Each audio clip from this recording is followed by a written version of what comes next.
All right, thank you guys so much for coming. And again, we are starting with Eco 201 students, and it looks like we've got a pretty good group on the line. First of all, I do want to remind everyone that at this point in the course, if you have submitted all of your milestones, you have written all sections of your paper. And I also want to remind you all that all those milestones put together are one single paper. So much like a book is made up of multiple chapters, your final paper is made up of these multiple milestones, and now you're just putting them together. So because you've already written everything, and in our past webinars, we've already talked about how to address the content for each of those milestones, tonight we're really just going to talk about how to move from the milestone to the final project, since there's nothing brand new to add. So that's going to be the focus of our webinar tonight. And if you have any questions related to really anything, I mean, mostly related to the paper, but if you have a question that's not related to the paper, that's just related to the class, that's fine too. So please feel free to put any concerns, questions you have in our chat, and we'll address them. So what you see here is the final project rubric. So this is what you were asked to review in week 1 when you had to select your company. And it is also how you're going to be graded for the final project. We showed this in our first webinar, in our Milestone 1 webinar, to kind of give you an opportunity to revisit this. So as you worked on your milestones, you had the end in mind. And so now we are here at the end. So this document is in all of your courses. If you're unfamiliar with where it is, you would get it under Start Here. If you go to Learning Modules and then go to Start Here, and then there's a folder called Assignment Guidelines and Rubrics. That's where this is housed, but it's also linked to in a bunch of places in the course, including your your Module 7 folder, since this is the week that it's due. So right now, this is the grading rubric part of it, but I can scroll back up to the top just in case that looks more familiar to folks. It's not cooperating. So here it is. Now this is why you were asked to review it in week 1, is because it gives you the overview of the whole project, sort of what the expectations are, what the prompt is, so you understand what it is you're doing, and then how it's broken down. So there's obviously the whole outline for you. So your milestones covered all this outline. Milestone 1 was section 1, milestone 2 was sections 2 and 3, and this last milestone that you submitted in week 5 was sections 4, 5, and 6. So you see how everything fits together. And this reminds you of that breakdown and when everything was due. And then when we come here to the 4th page, this is where the grading rubric begins. So this is where we're going to spend most of our time tonight talking. A lot of this is laid out in the final project guide. So the guide that we go through in these webinars for the milestones is aimed at the final project submission. So even though the standards for grading are a little bit less strict on the milestones, meaning that to get a perfect score on a milestone, you don't have to do quite as excellent a job as you do here on the final project. The final paper guide has this end in mind. So the guidance that's included there is meant to get you to exemplary for this final project. So a lot of you might already be at exemplary on a lot of your critical elements and a lot of these items that you see in the far left-hand corner. I'm sorry, the far left-hand column. But in some cases, you got feedback from your instructor and you do need to make improvements. So that's what we're going to talk a little bit about tonight. So in your milestone rubrics, the highest level score was proficient. You'll see that here, that's an 85%. So performing at that level here on the final project is worth a B, but on a milestone, it was a perfect score. So that's a big shift. And we talked about that in our first webinar, and I just want to remind everybody about that, because for students who aren't looking at this, who maybe didn't watch the Milestone 1 webinar and don't watch this webinar, it does come as a surprise. So we always like to remind students as many times as we can so they don't get shocked, and so they really understand the importance of making these revisions to your paper. So the reading your feedback, reading your own work, and reading the expectations outlined here, all of that together is what's going to help you make the appropriate revisions to your final draft. There's a couple that we're going to spend some time on specifically because I think it's helpful to call them out and give students some specific guidance on how to move from proficient, if you were proficient, or below, if you were, even if you were needs improvement, but in what it takes to get to the exemplary level for the final. Because either it's very easy to do, but also easy to forget, or because it might be challenging to understand, and I want to help you explain, and I want to help explain it to you. So the very first one that I want to highlight specifically is the first critical element, which is introduction and purpose. So I know a lot of students at the very beginning, because it was only week 2, were a little caught off guard by this critical element. They're saying, how am I supposed to write a purpose for my paper? How am I supposed to write a whole thesis statement when I haven't done any research and I don't really know what my conclusion is going to be? And so that is absolutely right. And so you'll notice that the exemplary column is asking for you to add in more specific language to your industry in order to establish expertise, and that wasn't required for your milestone. So your milestone allowed you to be a little bit vague. You knew that you were going to be making conclusions based on a microeconomic analysis because that's part of the outline. So you knew that's what you were going to do, but you couldn't be specific about it because you hadn't gone through the process yet. So now is your chance that you've gone through the process where you can come back in here and be specific. So your instructor's looking for you to do that. So you're going to be adding industry-specific language so that it's unique to your firm and their situation and their market to establish that expertise. So everything should be a little bit more targeted now and less vague than it was in week 2.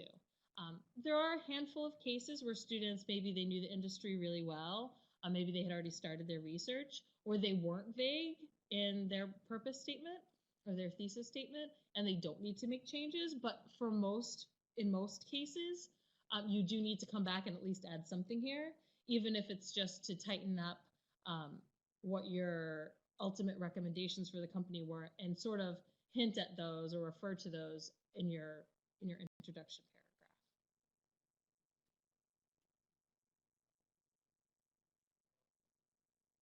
So Matt shares that, and the history can include over market and company. I missed that part. Market history into overall market, got to move it. Yeah, I think if I understand you correctly, Matthew, is that it is sometimes easy for when you're working on a particular milestone to end up including things that actually belong in different sections that you didn't do yet. So in milestone 1, talking about things that you shouldn't address until later, and the same thing for milestone 2. And so now's your chance to sort of reorganize that and be like, you know what, I included this in the supply and demand section, but it would actually make a lot more sense in my overall market section. So now I'm gonna move it, especially based on your instructor's feedback. So that's an opportunity to do that. And I always like to give my students feedback about this, and you might have noticed it in some of your feedback, like, this might make more sense in this section. If you didn't get any feedback like that, but you think it's a good move, you can always ask your instructor or let them know, hey, I'm still including this, but I'm going to move it to that section, just a heads up, or is that okay? Because they are going to be comparing your work to what you did on the milestone, and I'm looking to make sure that you're incorporating the feedback, that the paper flows well together as one cohesive piece, and just making sure that you're still meeting each of the critical elements. But yes, that's something I often notice and give students feedback on, so you might have experienced that. So the introduction purpose, I think in my experience, I don't think students have a hard time with this, but it can be easy to forget to go back and do that because you might not have gotten any bad feedback, maybe just a reminder, hey, remember when you do the final that you're going to need to add some more detail here. So a lot of students get proficient there, and they might forget that they need to go back and add some. And once you've done this whole paper and written all this stuff, you have plenty to share to establish your expertise. So it shouldn't be difficult for anybody to do. The next one is about your company choice. So that's pretty standard. If you picked a company that meets all the criteria, it was approved by your instructor with no reservations and is on our suggested company list, then you're all set there.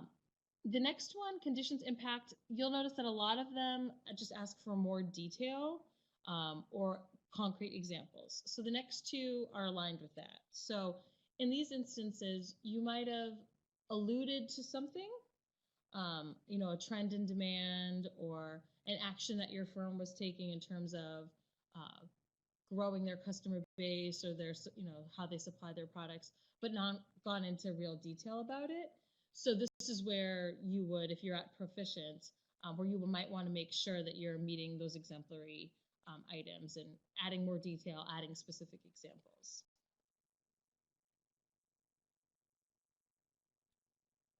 All right. Looks like the chat is doing good.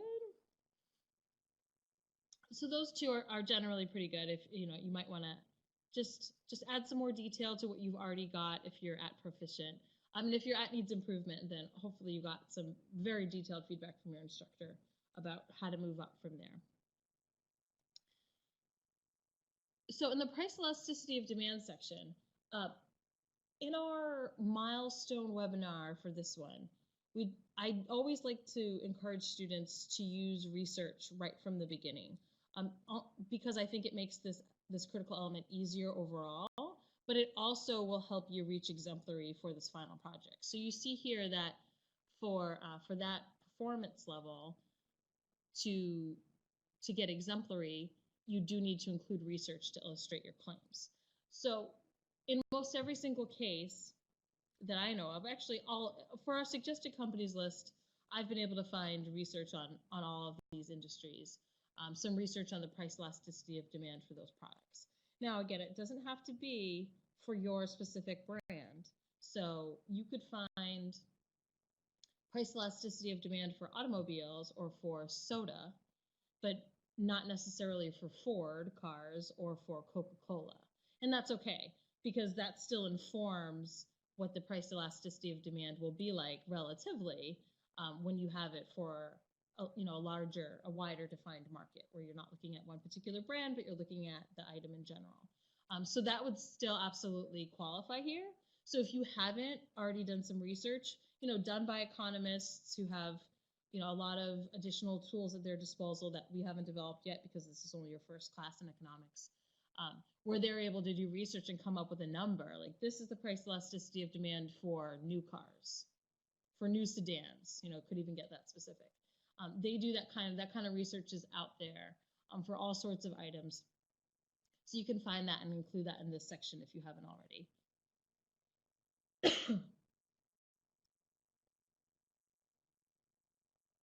All right, and the next one, price elasticity of demand, consumer responsiveness. This one is, I would consider some of the low-hanging fruit in terms of getting to meet exemplary. So to meet exemplary here, you need to review all factors for price elasticity of demand. So those are outlined in our textbook. If you're very ambitious, there are actually a few others that if you read other learning resource materials, other textbooks, if you find a YouTube video online, sometimes they even talk about other price elasticity of demand factors. You don't have to include those since they're not in our textbook to get exemplary here, but it's certainly something that if it applies to your product and you want to include it, you could do that to ensure that you get full credit here. So like addictiveness is one that a lot of other textbooks or resources will mention. So we have this in our guide, in our paper guide, it's 5 that are specifically spelled out in our textbook. So you want to touch on each of those and just talk about how they apply to your product or service. In a lot of cases, students focus on 1 or 2 in the beginning in their milestone that are the most relevant, which makes sense. But for full credit here, you do need to touch on each of them.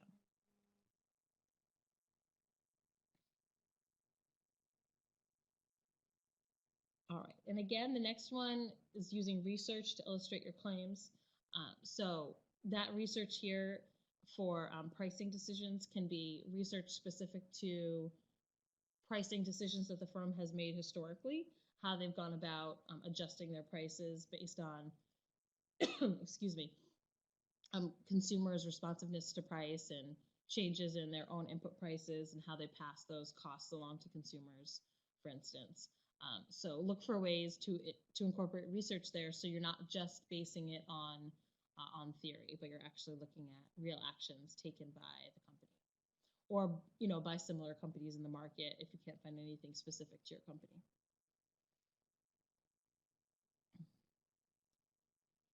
All right, let me scroll through these and see a couple more that I want to pull out specifically.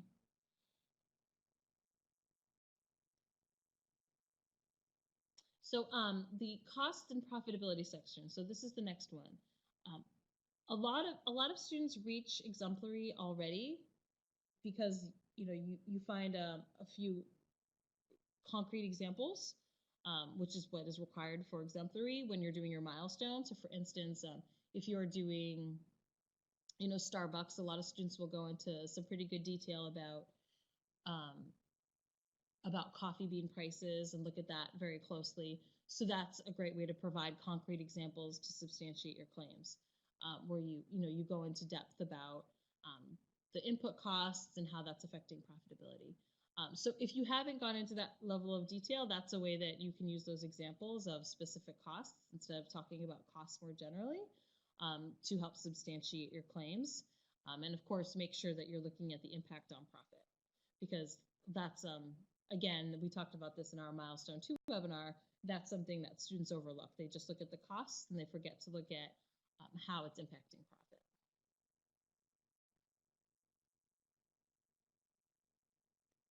All right, so another one that I would consider low-hanging fruit is overall market share.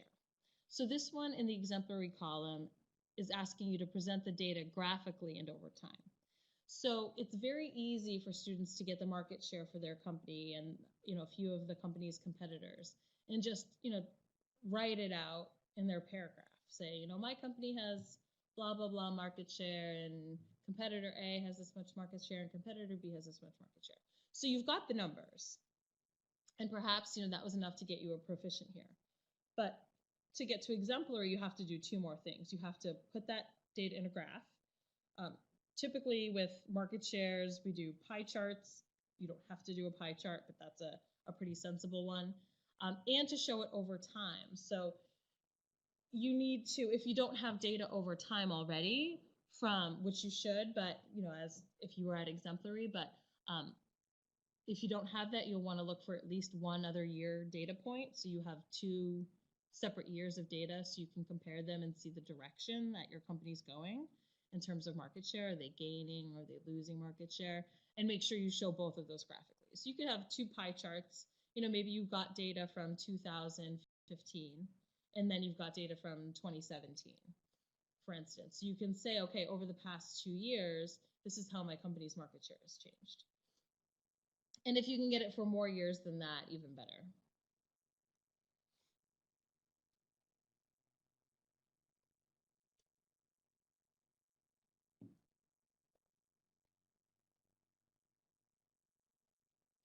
Yes, and Ellen mentions that the exemplary is different here. So again, this exemplary column that I'm going over, you guys have never been graded by. Now, ideally, if there's something very specific that you need to do to get to exemplary, your instructor can give you feedback around that in your milestone. But even still, it's always good for you. Like I said, this is a 3-pronged approach to look at this document, look at your own work, and look at your feedback. And looking at all of that together, decide what revisions you need to make. So please don't feel like if your instructor said nothing that you don't need to make a change. But if you see something here that indicates you're not meeting exemplary, you should make the change. You shouldn't just go by one thing or the other. You should look at everything holistically. So if you feel that, man, I really didn't do this, like I didn't include a graph for market share. If you want to get to exemplary for the final, you need to include a graph, whether or not it was in your feedback on the milestone. So these 3 things together are what's going to give you all of your information in order to make the right revisions.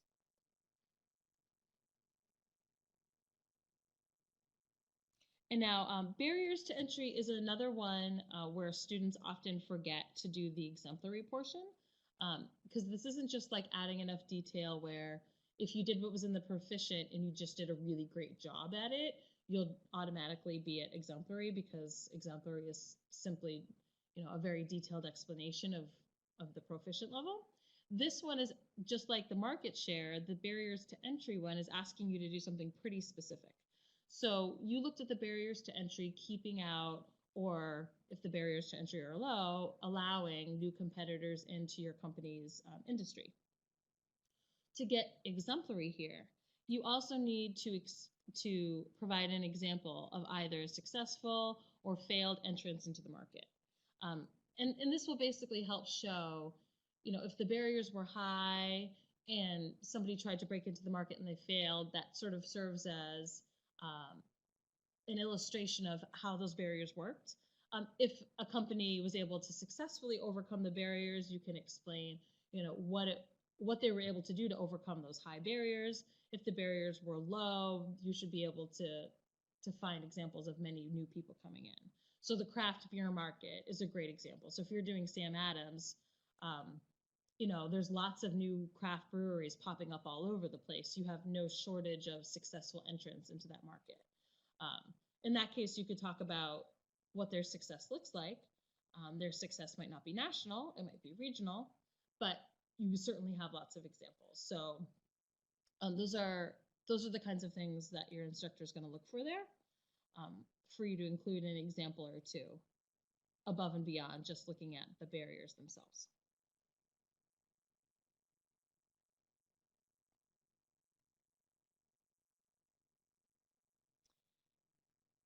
All right. I think the rest are generally pretty straightforward. Those are usually the ones that I like to call out specifically. We have a few minutes left before ECO 202 starts. Does anyone have any specific questions about this rubric, about submitting their final draft? Any general questions?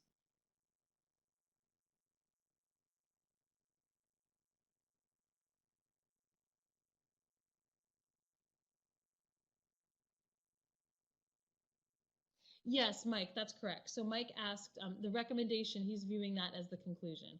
Absolutely. So your conclusion is your recommendation, since the purpose of your paper is to make a recommendation. That's so basically your recommendation is your thesis statement. Is you making your thesis. So at the beginning, you say the purpose of this paper is, you don't necessarily have to use those words, but you're alluding to that the whole point of your paper is to do this analysis so that you can come up with some recommendations. In a different format of paper, it might be to prove your point, and your point would be your conclusion. Mike, I don't see any reason not to include graphs and charts in the recommendation. My only concern would be to not introduce a lot of brand new information in your recommendation, because this is really your chance to synthesize what you've already presented. So I'm not against, charts and graphs and stuff in there in general, but I wouldn't be bringing in a bunch of new information at that point. So I guess it depends on what it is. Okay. If you've got like brand new information, like, oh, the demand for this particular kind of product is is increasing and they should move in that direction, that you could think about, okay, where would I put this in my paper so that when I bring it up to my recommendation that they should take advantage of this trend, let's say, you can just put it in the demand trend section. So if you want to create a graphic are you saying you want to create a graphic to show your recommendation, or is this like data to support your recommendation?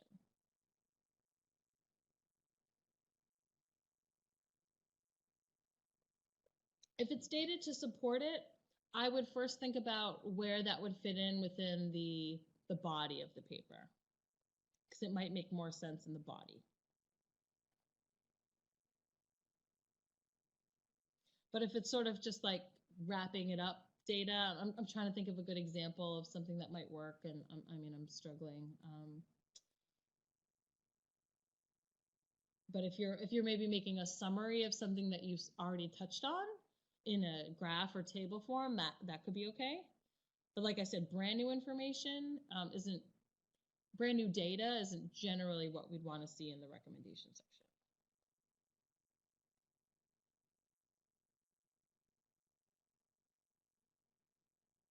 And if you're concerned, if you have something you want to include there that you're like, I think this is brand new data, and they told me not to include that, you can always touch base with your instructor about it. If you've got something in mind right now, as soon as we're done here, you can shoot them an email and see what they think.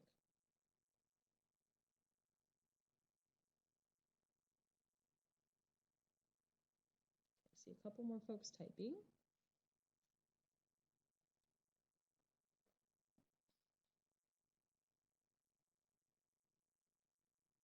You're welcome, Eric and Steve and Matthew.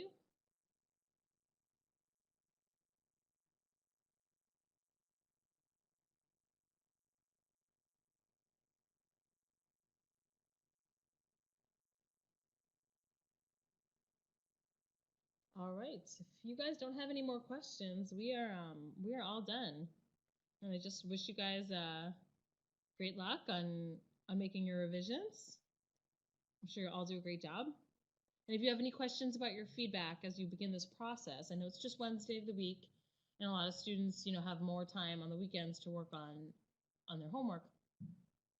But the earlier that you can share any concerns or questions about your feedback with your instructor, the better, because then it gives them more time to answer you, and then you more time to incorporate whatever answer they give you.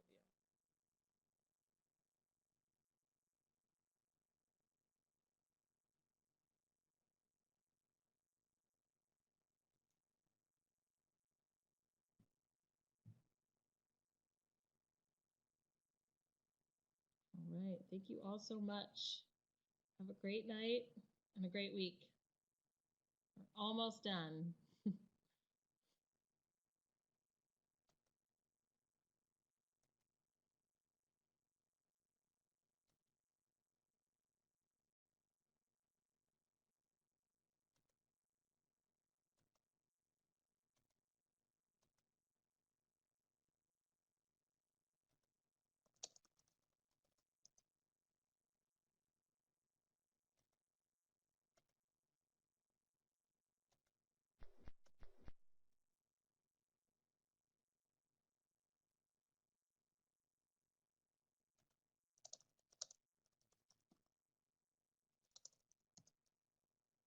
Excuse me. All right, so we are just finished up our 201 group. And so we will start our 202 review in just a couple minutes. Right at 8, give your fellow classmates a chance to join us.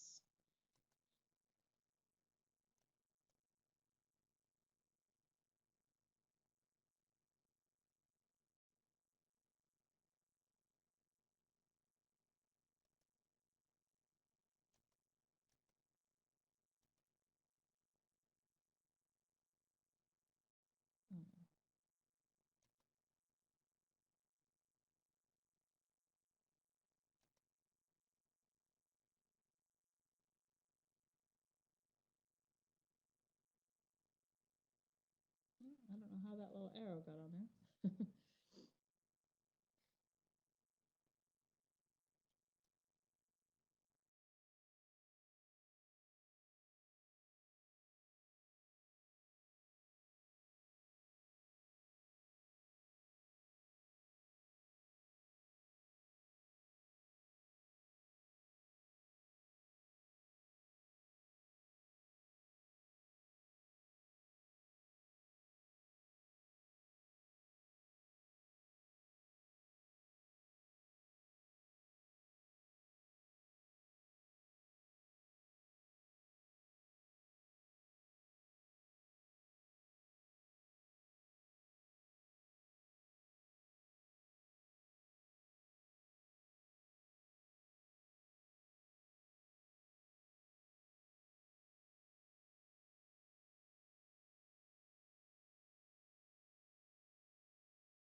All right, so welcome everyone. It is just 9 o'clock, so we're going to get started with our ECO 202 final project webinar for your final project submission.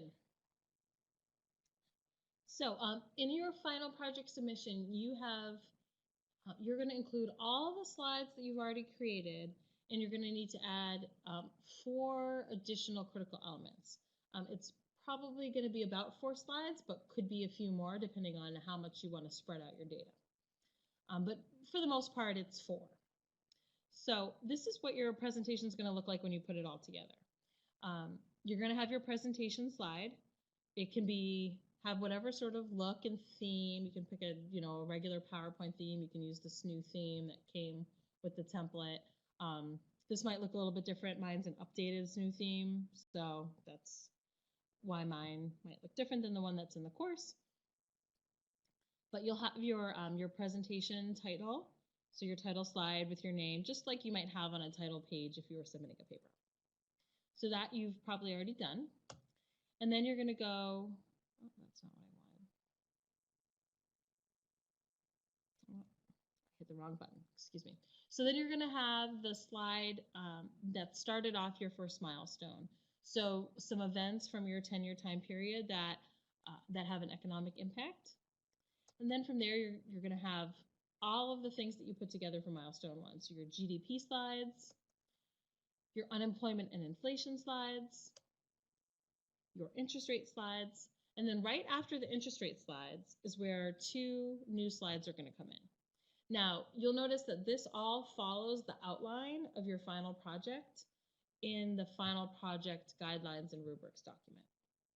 So I'll share that with you when we get through these additional slides that you need to include. But for now, just know that this is all following that outline.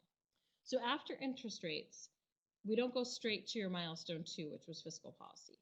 We actually are going to include 2 new slides on international trade, or foreign trade as it's called here. So the first of those 2 critical elements that you're going to be adding is called foreign trade imports and exports. So the first thing that you need to do here is just like you did in milestone 1, this is your your data grab, where you're going to present the data and sort of just give a general explanation of what we see going on in whatever data you've presented and how you've decided to present it. So here you need to include imports and exports. So there's kind of 2 acceptable ways to share that. You can share it in real inflation-adjusted dollars for both imports and exports, or you can share it as a percentage of GDP. What I would like to ask and remind everyone is to definitely share imports and exports. Don't just share net exports. You can include net exports as sort of a third data point. So whoever is looking at the graph, I mean, really just your instructor, but whoever might be looking at this graph, if you were presenting it to a group, wouldn't have to do the mental subtraction in their heads. But we do want to see those lines moving independently of one another and see what that looks like. Because if we just saw net exports, we wouldn't know which was driving it. If net exports is going down, is it because exports were going down or because imports were going up? We wouldn't know. So it's really important that you show both of those.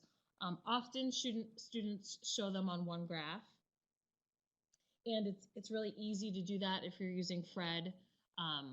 If that's something that's proving to be a challenge for you, it's absolutely fine to show them on 2 different graphs. In like we've talked about in past webinars, if you're using a database like Fred, or if you're getting this information from some other reputable source on the internet, you can absolutely copy paste those graphs and put them into your PowerPoint as an image. They don't have to be live graphs that you created, but they certainly can be. So someone asks, and we're putting them in right after interest rates. Yes, so that's correct. So with PowerPoint, as compared to Word, it's actually super easy to move slides around where you need them to be. So, and you can add a slide into any portion. So if, let's say you've got 3 files, 3 PowerPoint files, milestone 1, milestone 2, milestone 3.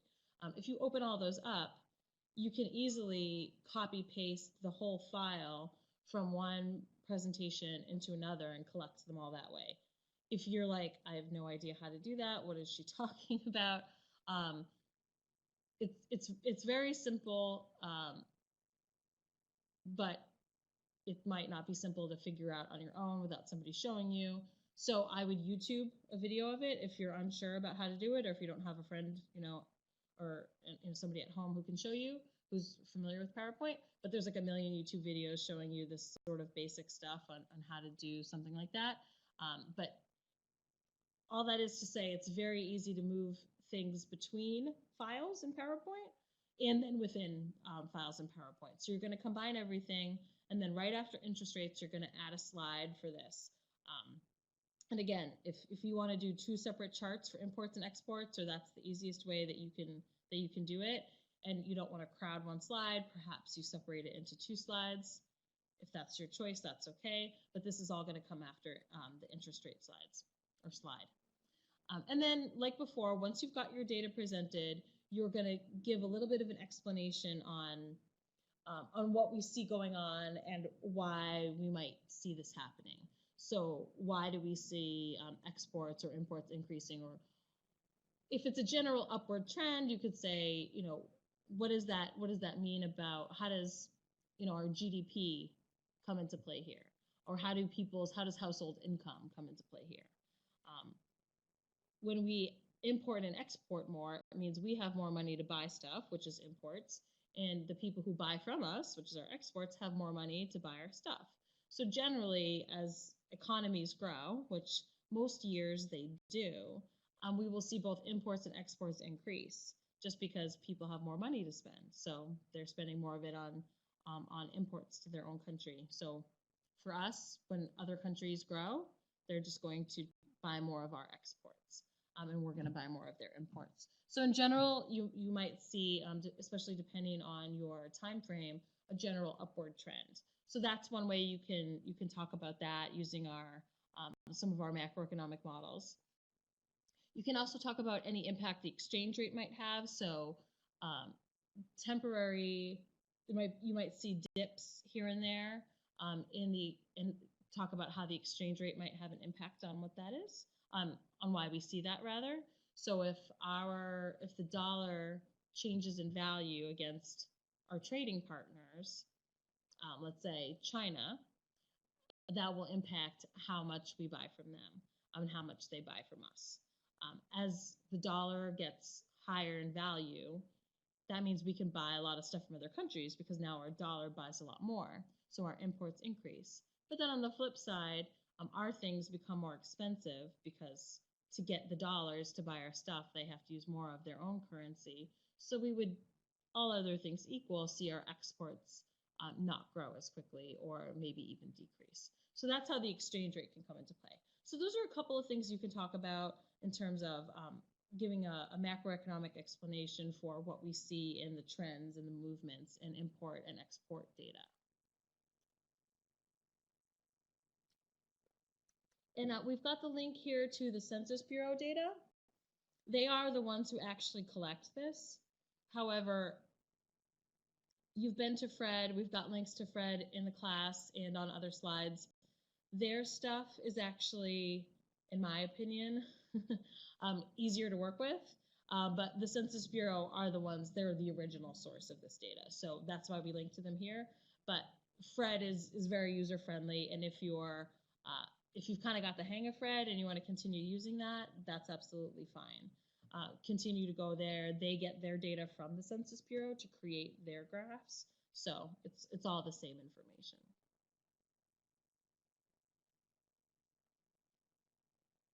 So Deborah says, not for the 70s. I'm going to assume you don't see a general increase in trade. Is that what you're referring to, Deborah? They don't have, the Census Bureau didn't have 1970s trade data, or Fred didn't?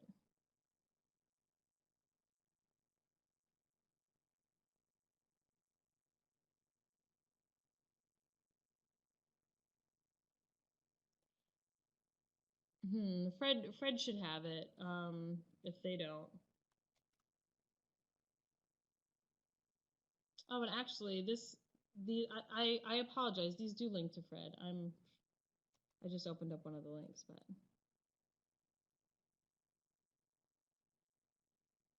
yeah, these should link to Fred. Actually, I misspoke. So if you click on the link here, I just checked it, and I clicked on this link here, and it takes me to Fred, not to Census Bureau. We just mentioned that the Census Bureau collects it. I think we updated it, maybe for that exact reason, Deborah.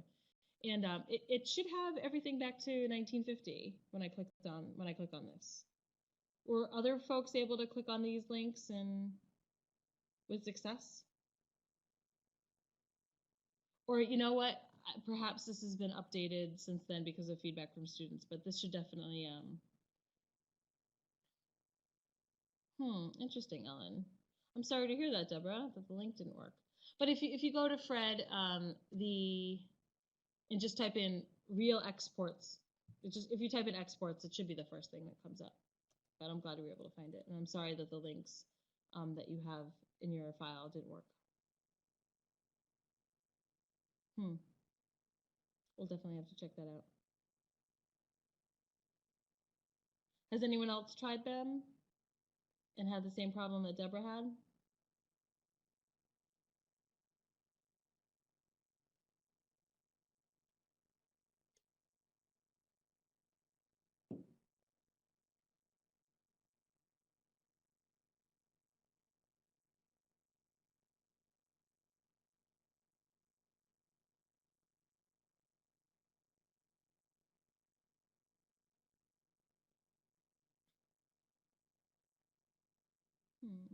Sorry, I see a few people typing, so.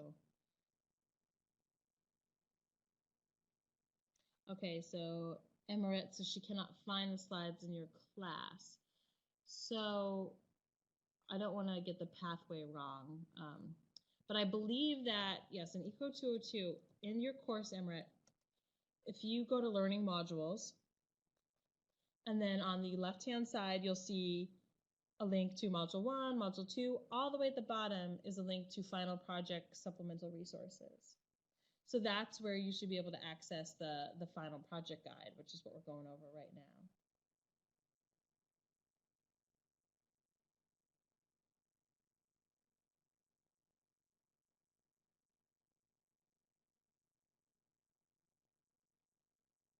Okay.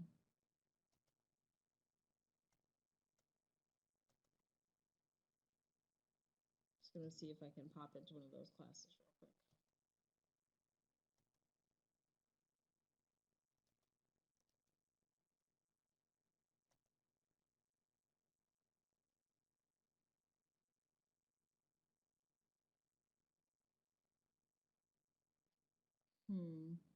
Excuse me, guys. I'm trying to pop into one of the classes and see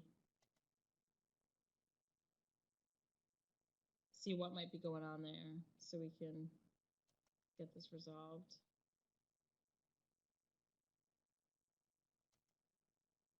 Bear with me.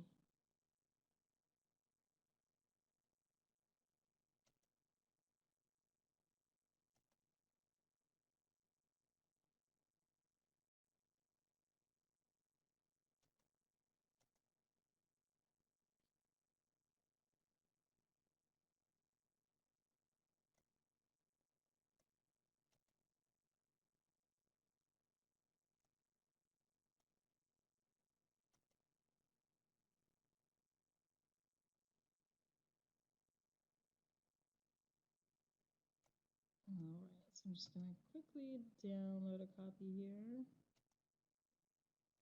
So it's definitely called the Final Project Template in your course.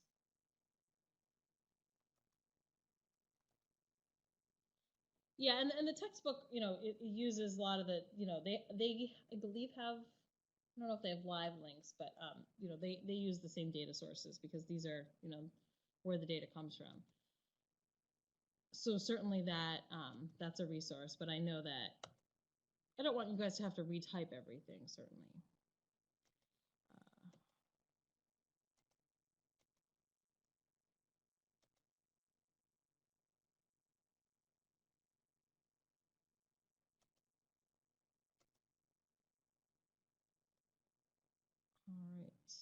So when I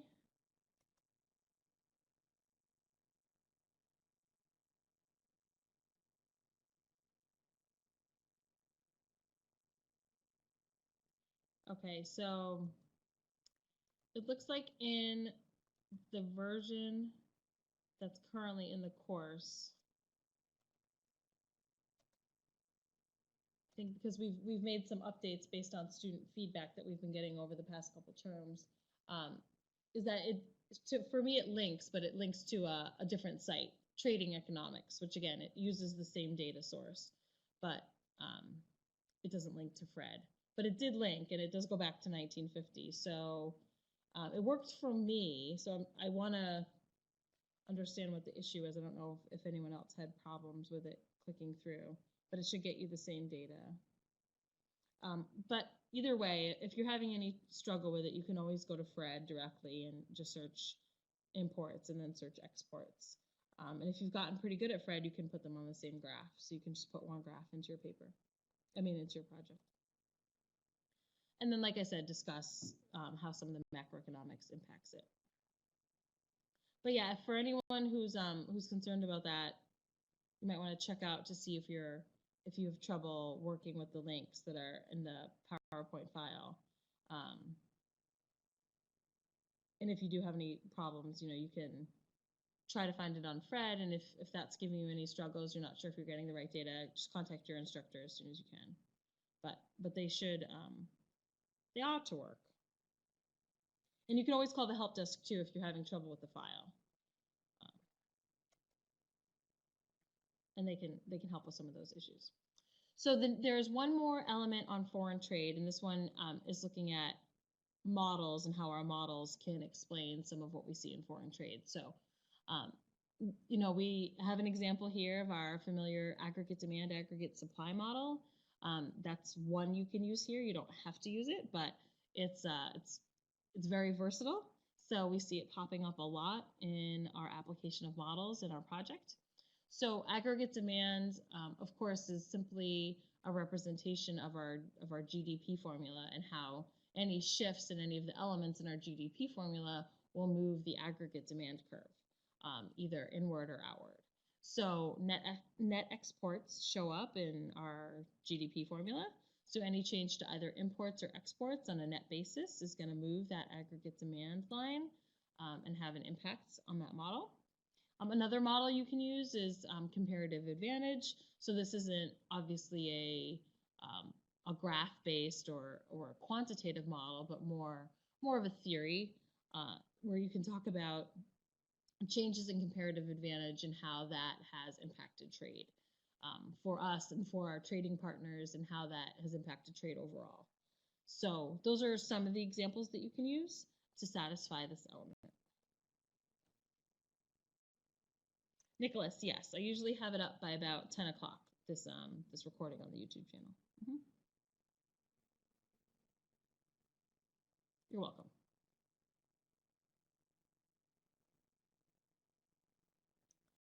All right, so then if we continue on with the presentation, now you'll get back into familiar territory, your fiscal policy slides.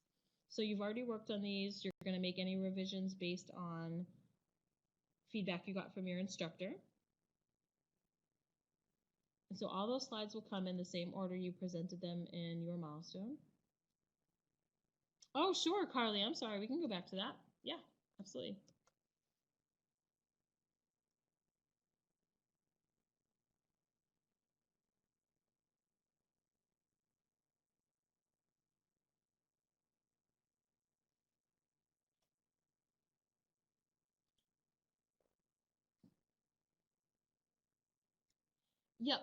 Yep, that was one of the focuses. That was to help you get started on some specific research on foreign trade. You don't necessarily have to talk about specific products here, although if it's relevant to the overall discussion, you certainly can, but it's not required. Yeah, for the 50s, it's hard because just the level of trade was so much lower. If you do a really like starting in the 80s and going forward, trade became a much bigger part of our economy, and certainly a much bigger percentage of our overall GDP. So, and then the data became more robust as well, as that became more important. So that is a struggle for some students in that discussion if you're doing 50s, 60s, even 70s, but thankfully you don't have to get into that kind of detail for this presentation. Like I said, you could include it if you found it relevant. So maybe manufacturing goods in China, you want to talk about that. But if it's not relevant to your decade, you're just going to be talking about levels. And you can also talk about tariffs and things as well, which you did cover in the 50s, and that probably played a bigger role there. As time goes on, trade gets more liberalized, tariffs and quotas, those kinds of barriers come down. So in the 50s, tariffs and quotas played a much bigger role in lowering amounts of trade. So you can discuss that in either one of these slides. But yeah, you don't have to get into the specifics about the products that were traded.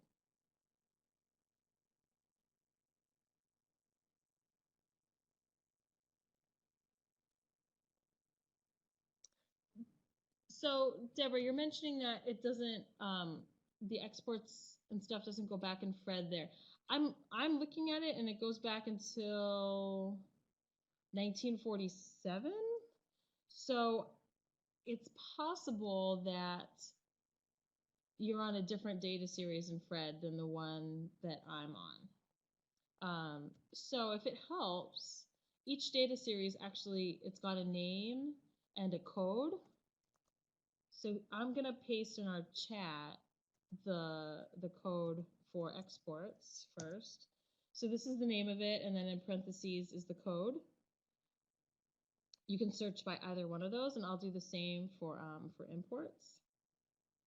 Just gonna open it up from here because this links to it.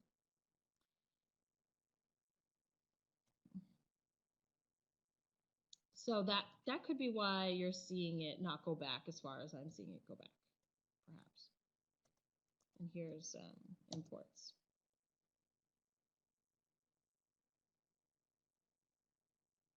Right. So just in case, Deborah, if my thinking is if you ran into that issue, you won't be alone. Other students on the line or who are listening to the recording might run into the same problem. So if this helps, then it's worth it. So yeah, those are the names and the codes you can look for those specific data series within Fred for import and export data.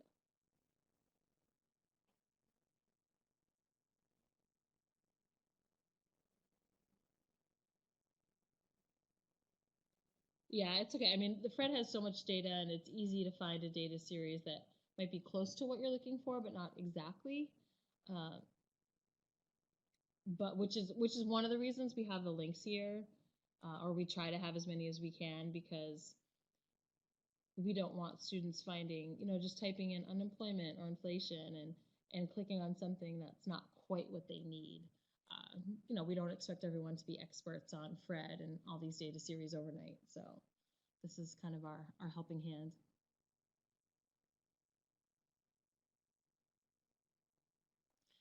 All right, so I answered. Carly, it sounds like you are good to go.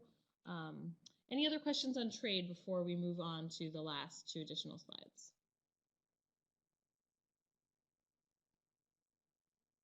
Yeah, Fred has great videos.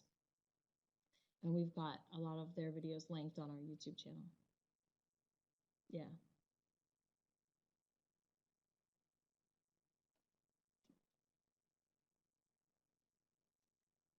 Great, thanks, Carly. All right, sounds like we can move on. So you're gonna have, like I mentioned, your fiscal policy stuff, and you're gonna make any edits that you need based on your feedback and based on what you read in the final project rubric, which we'll talk about at the end. And then from here, you go into your monetary policy stuff. So same setup. So those three critical elements that were part of your milestones. Oh, the BEA.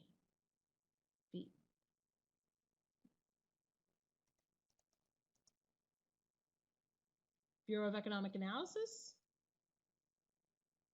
perhaps? Yeah, that's another great website. I'm not sure if we link to them in our final project supplemental resources, but yeah, they're another great source. Yeah, it's probably the BEA. Yeah, there's so much great resources out there when it comes to macroeconomics, which is lucky for us. So you put in you've got your monetary policy slides after your fiscal policy slides, and then come the last two slides. The first of which is your conclusions, which really should be called summary. Excuse me, you're going to be sort of wrapping up what you've put together here. So you're summarizing your presentation, pulling out a couple specific data points. That's really important in order to meet the critical element rubric descriptors. So how you're going to be graded, to pull out some specific examples and data points that you used throughout your presentation. So maybe something like peak GDP or peak unemployment, or when there was a recession or a major fiscal policy or monetary policy action. Some of those specifics you're going to want to include here. You're not going to include every single little thing, but some of the highlights, essentially. All right. So this one, in general, I find students have no problem with. As always, the main points are going to be on the slide. You'll have a couple, like I said, you'll have your highlights, and then discuss a little bit, kind of an overall summary in your notes area. Yeah, so Deborah, I agree that the agree-disagree one is fun. So that's the next one. So students, again, don't really have a problem with this one, summarizing your work, just as long as you make sure that you include some specifics on the slide. And then the last one is agree-disagree, and I'm glad that Deborah had an enjoyable time with it. I think that this is the fun part, where you sort of are making some conclusions about the policy action specifically before, and you did do some analysis of the impact of the policies for both monetary and fiscal policy, but the idea wasn't to give your opinion about them, but more to be a little bit objective and say this is what happened. So here you have a chance to say whether you thought that that was a good idea or not. The only caveat is that we really want all of your arguments to be macroeconomic based. So you could have a valid argument or a valid perspective on a policy being great or a policy being bad, that has nothing to do or doesn't really have a lot to do with macroeconomics, but has to do with some other reason. It could have to do with politics. It could have to do with your moral thoughts or just general fairness, but doesn't have to do with our macroeconomic models and theories and things of that sort. So we do want whatever your agree-disagree here is to be able to use some sort of macroeconomic model, macroeconomic theory, macroeconomic reasoning to support that agree or disagree. The other thing to note here is that you might agree with some actions and disagree with others, and that's fine, and you can call those out specifically. So I agreed with this one because, I disagreed with that one because. Deborah, yeah, lots to disagree with in the 70s. Yep. That was, it was a very interesting time to study macroeconomics, and one interesting thing about the 70s is that a lot of our current macroeconomic leadership came of age during that time, whether as young people or as students or just starting out as economists.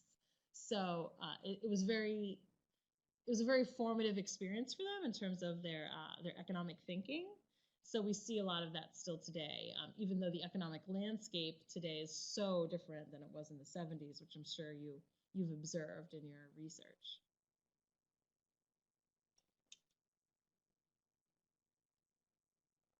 But yeah, here there's really no right or wrong answers.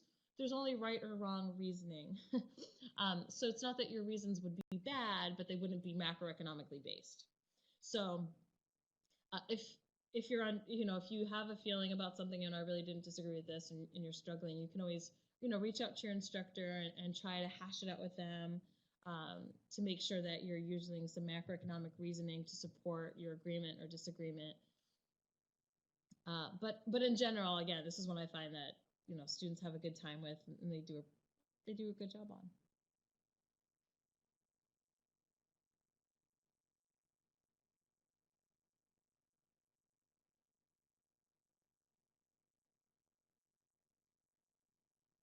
All right, I saw a few folks typing, but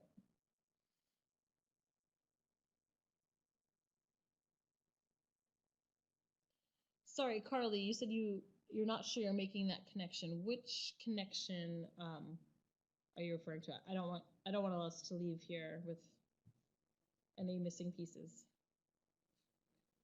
Or were you referring to Deborah's post?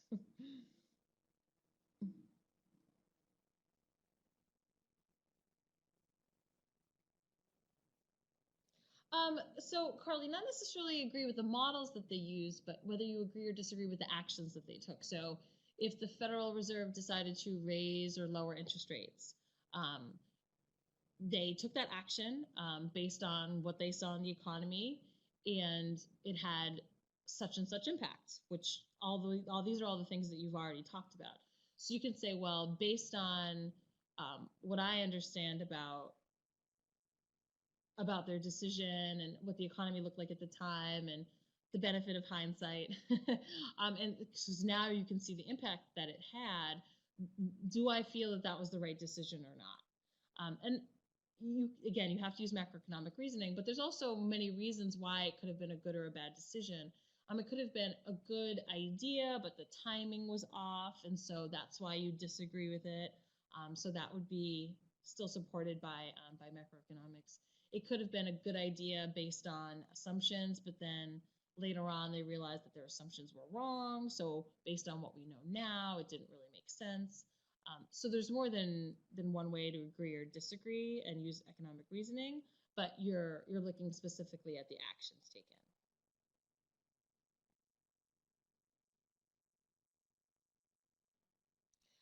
Right, Carly, economically, not politically. So, and that's another reason. A lot of times these actions do have a lot of political motivations, and sometimes the political motivations are economic, right? Because if you're a politician, you want to have a good economy for lots of reasons. That's often the case.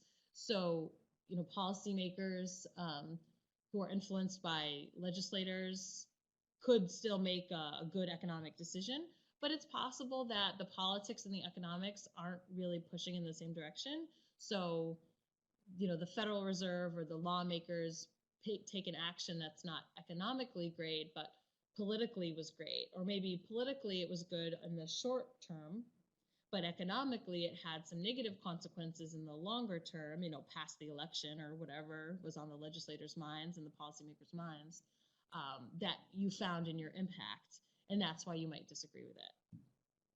But yes, you're looking at the economic impact of it.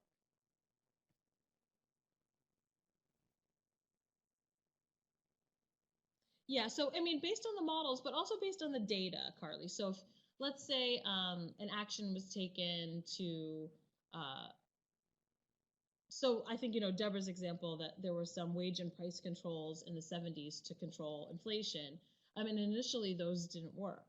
So, you can look in the data and see that inflation didn't really come down, so it didn't work. So you might disagree with it simply based on effectiveness, like, maybe their intentions were great, but at the end of the day, it didn't work. So I don't think that that was a good choice. They should have done something else or should have tried something else sooner or what have you. So it can be certainly based on the models and the theory, but also just on how the data played out.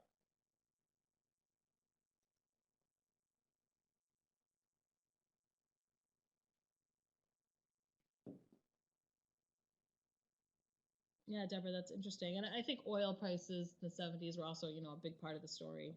So that's a big driver too.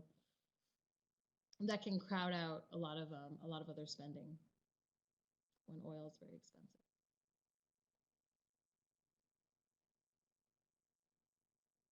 Yeah, and maybe a lot of and you can talk about that too. So Carly, in the 50s, there was a lot of investment in things that, like you said, aren't going to be viewed for a long time. One of the great things about that is you can talk about, when we look at the aggregate demand, aggregate supply model, if you recall from our textbook, we have the short run aggregate supply and long run aggregate supply. So long run aggregate supply is actually a vertical line because, you know, in the long run, unless you make some big improvements, there's only so much you can do. You can't really move beyond that line unless you make huge adjustments to the economy. But those huge adjustments do happen. When you build a national highway system like they did in the 50s, that totally changes the landscape of our economy and pushes that long run aggregate supply curve out to the right, increases our potential to produce. The internet is another thing that would shift out the long run aggregate supply curve. The GI Bill, that had lots of things in it that could push out the long run aggregate supply curve. So you might not see the benefits of it for a long time. You know, more people are getting educated because they can afford to go to college. You know, they come back from war, go get educated, go to college, you know, get better jobs. Access to housing increases wealth, increases people's ability to spend money. So a lot of those things had short run and long run impacts. So you can talk about that as well in terms of your agreement or disagreement with some of those big fiscal policies that took place in the 50s.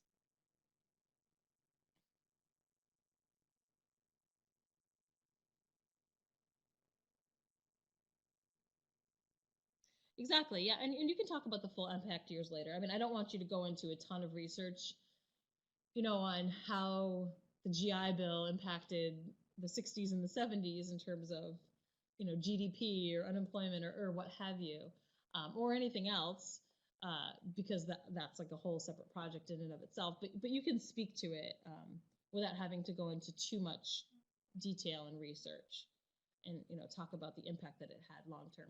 Or you know, you can just explain theoretically how it would, you know, you see it as a shift in our overall ability to produce goods and services.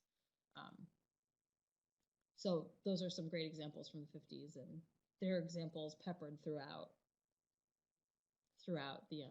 the last, you know, 60, 70 years.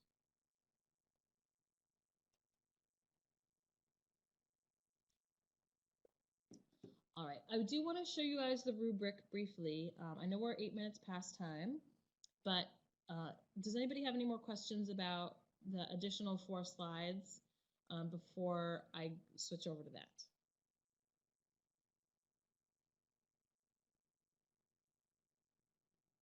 All right, great. I will take that as a no. I'm going to stop sharing and I'll pull up our rubric really quickly and explain some quick differences, and then I will let you all retire for the night.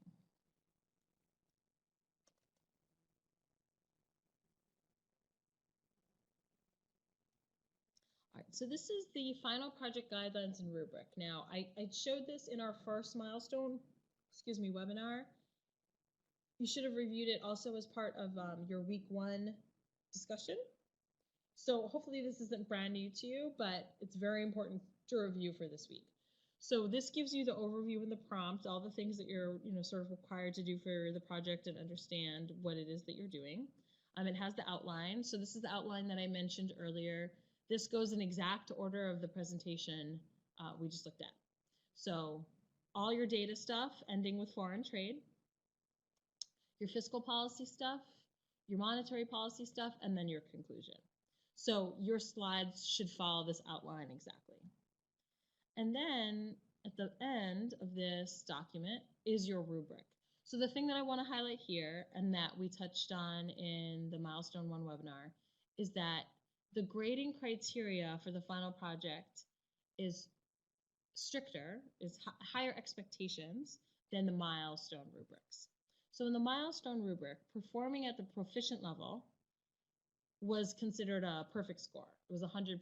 So anything you got a proficient on, you got full credit for that particular thing, for that particular critical element. Here, that same level of performance is worth 85%. So part of the reason is so that you're not graded too harshly on your milestone, since it's in essence treated as a rough draft. And then the other reason is that on the final, you have the benefit of having gone through the whole term. So now you have a better perspective. You've gone through all of your reading. There won't be additional brand new reading for next week. and you've gotten feedback from your instructor. So at this point in the term, you're at a much better position to have a better project. So you have more at your disposal. You know, you have more knowledge, you've got more skills, and you've got the feedback from your instructor. So all that put together means that you can perform at a higher level. So that's why the expectations are set a little bit higher here. So it's those two reasons. We don't want to discourage you on the milestone, but we also want to encourage further excellence here on the final. So what you'll notice is that now there's an exemplary column. So this exemplary column is what you need to get full credit on any given critical element. Now, a lot of you might already be at exemplary. If you were at proficient and you did a really good job on your milestone, especially if you were following the final project guide and you just, you did a really great job, knocked it out of the park, you might already be at exemplary. So it's important that you go through your own work, you go through your feedback, and then you go through this portion of this document, these last couple pages, and see how your work and your feedback aligns with what's expected here for exemplary. So if you want to be at that exemplary level, see how your feedback and how your own work relates to that, and make sure that you're doing whatever you might need to do to get there if you don't think you're already there. So if you scroll down, you'll see there's specifics. In each case, you have to meet the proficient level and then do something a little bit extra to get to exemplary. So if you got a needs improvement on something on your milestone, it doesn't mean you can't get to exemplary. It just means that you're going to have to do something to get to proficient and then do something a little bit more to get to exemplary in order to do it. The final project guide that we just went through, or the template rather, the one that we just walked through, that's available in your course, that has all the links and the explanations, that is designed to get you, to aim you towards exemplary. So if you feel that this is something that you've already been trying to do and I've already been describing when we say what the expectations are, it is always with this final project in mind. But do note that if you don't make any changes from your milestone, you might have gotten a B+ on a milestone, and you don't make any changes, that B+ is going to turn into a much lower grade. Yeah, so and Ellen mentions the speaker notes. So what you'll notice is that for the, let me scroll back up so you can see the header. So for the needs improvement section here, anytime you don't include speaker notes, that immediately puts you in needs improvement. On your milestone, that was a 75%. That was a C. But now that same thing is a 55%. So you could do nice work on your slide, but if you forget to include speaker's notes where you're actually explaining what's on your slide, on the final, that's going to be a failing grade for that critical element. So if you did it across the board, if you just didn't include any speaker's notes in your presentation at all, it would be an automatic 55%. And, nobody here wants that. So hopefully you've already been including speaker notes, but if you haven't, and you feel like your grade has been okay, you've been getting C's, maybe B's, if your instructor didn't count off, sometimes it's going to look very different when you get to the final project because it's a big drop.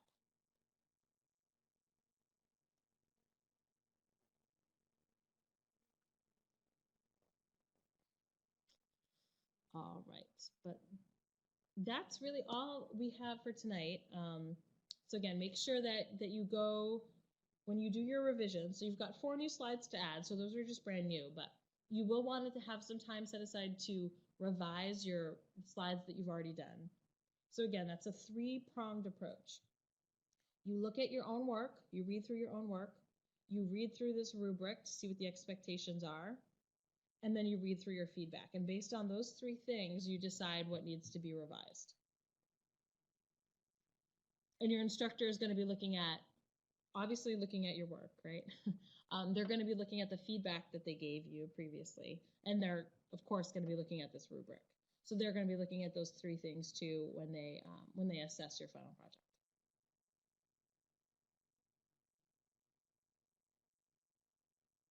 Yeah, it's also past my bedtime. My little dog is just desperate for me to clean up the kitchen. She knows that means it's time to go upstairs.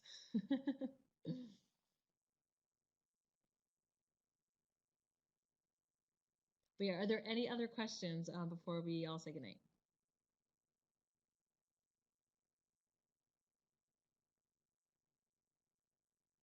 Carly, I'm so glad to hear it's been helpful, really.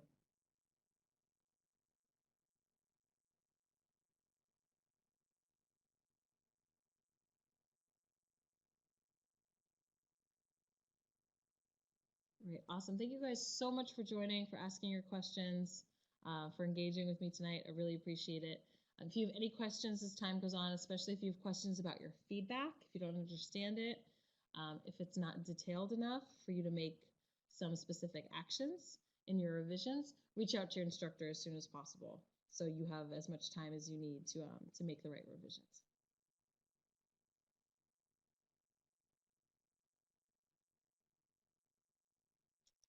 I feel like the accounting classes have something. I don't want to promise that they have exactly these kinds of webinars, but I think they might have a learning community. That might be even better. Yeah. Well, if they used to, they probably have maybe they have them recorded somewhere that you can at least get access to if they still don't do them live. But yeah, it can be a great benefit for students, especially if you just need a little extra direction.